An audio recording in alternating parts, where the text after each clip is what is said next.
नमस्कार, आजीची आजी चव या चॅनलमध्ये आपणा सर्वांचं स्वागत। आज मी पालकची भजी करणार आहे। लहान मुलं विशेषतः पालक खात नाहीत, नवे मोठे सुद्धा खात नसतात, पण त्यांना थोडी सजावट केली, काहीतरी वेगळ्या पद्धतीने जर केली तर ती खाल्ली जातात। तर पालक जो आहे ना, छोटी छोटी पाने घराच्या बंगल्याच्या पुढे टाकलेला पालक विहीनबाईंनी तर लेकीनी म्हणजे सुनबाईंनी तो आणलाय। तर म्हटलं आपण जरा ताजी पानं आहेत आणि बारीक पानं आहेत, औषध वगैरे काही नाही त्याच्यात केलेलं, तर त्याची भजी बनवूया। तर त्यासाठी प्रथम आपल्याला लागतं बेसन पीठ। तर पहा, बेसन आहे ना 2 नंबरचं बेसन मी नेहमी करत असे। भज्यासाठी कधीही बारीक पीठ घ्यायचं नाही आणि जेवढं आपल्याला त्या प्रमाणानुसारच आपण घेणार आहोत। त्याच्यामध्ये हिंग टाकलाय मी। या ठिकाणी ही ओली आहे ना, ओली मिरची ती अर्धी टाकणार आहे आणि लाल मिरची जी आहे भुकटी पावडर घरातली ती थोडी टाकणार आहे आणि ओवा, त्याच्यामध्ये मीठ आहे ऑलरेडी। ओवा जो आहे तो हातावरती असा रगडून घेणार आहे। या पिठाला आपल्याला जवळजवळ अर्धा तास जर म्हटलं ना तर नक्कीच भिजू द्यावं, मग चांगली होतात। आणि थोडंसं पाणी घालून हे आपल्याला हलवून ठेवायचं। थोडं थोडं पाणी वापरायचं नेहमी, जास्त एकदम टाकलं तर बेसनाचं माहिती आहे आपल्याला की घरात शिल्लक नसेल पीठ तर मग मोठा प्रश्न होतो। म्हणून काय करायचं, कोणत्याही वडीचं असू द्या कसाचंही असू द्या, ह्या बेसन पिठाच्या बाबतीत त्याला थोडं थोडं पाणी घालवत। आणि पहा, याला मी हे नाही टाकणार आता, काय हळद नाही टाक, हळद टाकली काळपट होतात, भजी सुद्धा काळपट होतात। पहा, आपल्याला जर पिवळी पांढरी अशी भजी हवी असेल ना, पानाला आपल्याला येईल अशा पद्धतीने करायचं। पान बुडवल्यानंतर जसं आपल्याला पाहिजे की पानं त्याच्यामध्ये बुडवली आणि उचलली की त्याला ते लागलं पाहिजे, असे हे पीठ मी भिजवून घेतले। पहा, त्याला अर्धा तास नक्की आपल्याला भिजू द्यायचे आणि अर्ध्या तासानंतरच करायला घ्यायची। तोपर्यंत बाकीची तयारी करायची। हे पहा, एकजीव झालेला आहे।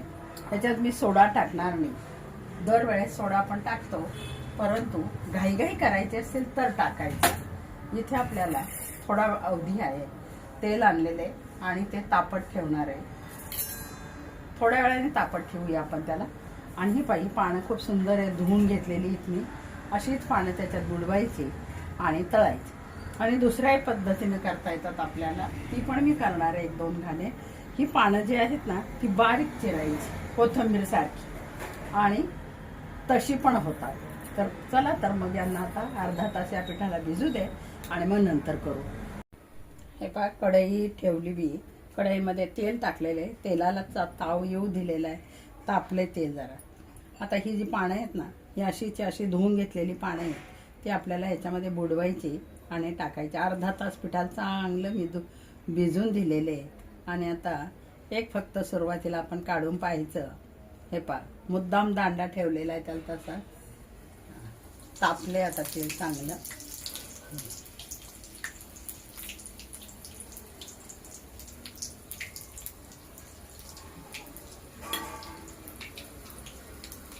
मुलं तसे खात नाहीत ना पालक तर रक्तवाढीला खूप चांगला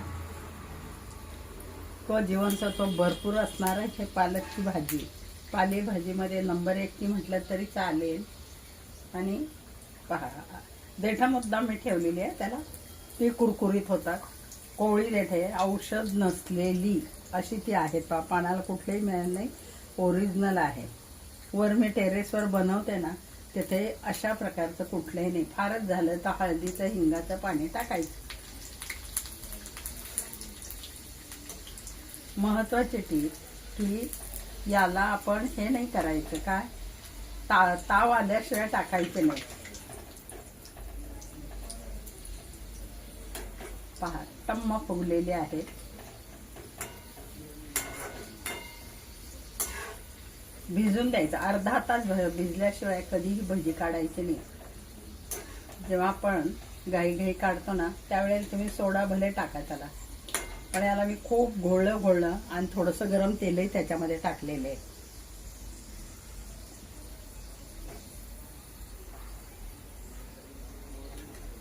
लाल रंगाची होईपर्यंत ते तळायची. पहा तील अशी झालेली आहे टम्म, आणि मुलं खातात आवडीने. देठ सुद्धा मी ठेवलाय त्याच्यात, मिरचीचं जर ठेवतो ना तसा पालकचा ठेवलेला आहे. बऱ्याच वेळा आपण काय करतो, देठ काढून टाकतो, पण असं म्हटलं जातं की कुठल्याही पालेभाजीचं सत्व हे त्याच्यात देठात असतं, भाजीपेक्षा देठात जास्त असतं. आणि म्हणून कोणत्याही भाजीचा, त्या कारल्याचा देठ असू द्या, वांग्याचा देठ असू द्या, तो खायला लावायचा मुलांना, आपणही खायचा, कारण त्याच्यात खरी जीवनसत्व असतात. पहा छान भाजलेली आहेत, तेलाला ताव आलेला आहे.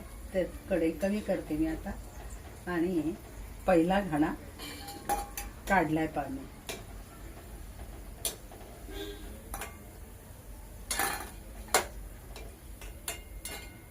छान तळली गेलेली आहे. आता दुसराही तसाच काढू. हे पान असं उनगडून घेतलेलं आहे मी. पान उनगडून घेतलं की काय होतं, दुसरं पान घेते, त्याच्या संपूर्ण याला लागतं पांगाला, म्हणून असं बुडून घ्यायचं आपल्याला.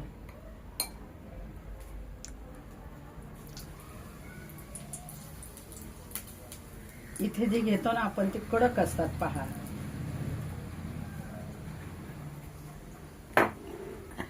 आणि उन्हाळ्यात इतका कडक आहे, त्याच्यामुळे गॅस कमी केला मी मुद्दा. पानं अशी लूज पडलेली आहेत.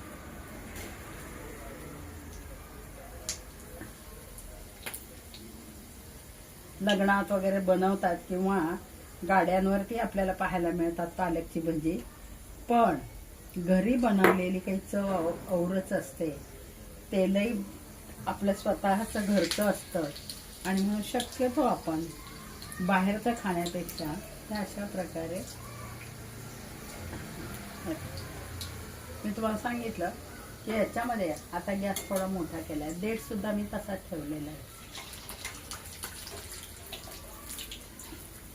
एक दोन घाणे काढून घेऊ आपण असे.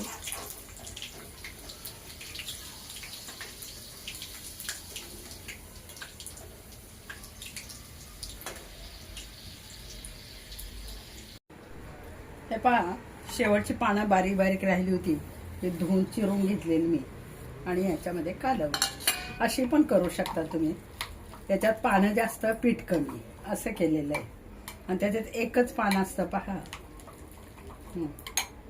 हे पाहता, लग्नात साधारण अशीच असतात. ही काढायला सोपी, आणि खातात मुलं आवडीने, कुरकुरीतच होतात ही.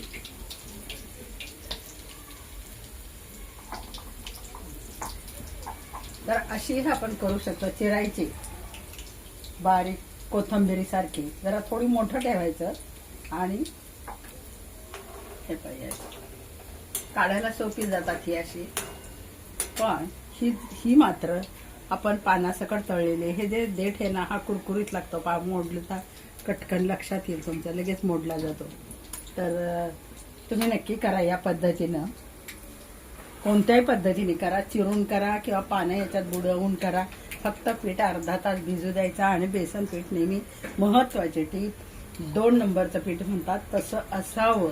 त्याच्यात दुसरं कुठलंही मिक्स केलेलं नाही. तर असं हे पीठ, ही पण छान होतात कुरकुरीत. अशी चिरून केली ना आपण, घाई गडबडीत करायची असेल तर त्याला वेळ लागतो, ही पुटकून टाकायची करायची. तर तुम्ही नक्की बनवा. पहा यासारखी केलेली आहे. कोणाला सॉस हवा असेल तर सॉस बरोबर खायचं, नसेल तर तशी छान लागतात, कुरकुरीत झालेली आहे. लक्षात येते तुमच्या. पहा आवाज येतोय, म्हणजे चांगली झालेली आहे ती. धन्यवाद. ही पहा आपली भजी आहेत. आत्ता 2-3 प्लेट खाली गेले खायला. तर अशी ही पूर्ण पानाची भजी, आणि ही पानं चिरून त्याच्यामध्ये टाकून केलेली अतिशय रुचकर कुरकुरीत अशी भजी लागतात. तुम्ही नक्की जरूर करा याप्रमाणे, आणि माझ्या चॅनलला लाईक करा, शेअर करा, कमेंटद्वारे मला कळवा, आणि चॅनलला सबस्क्रायबर नसाल तर सबस्क्राईब व्हा. धन्यवाद.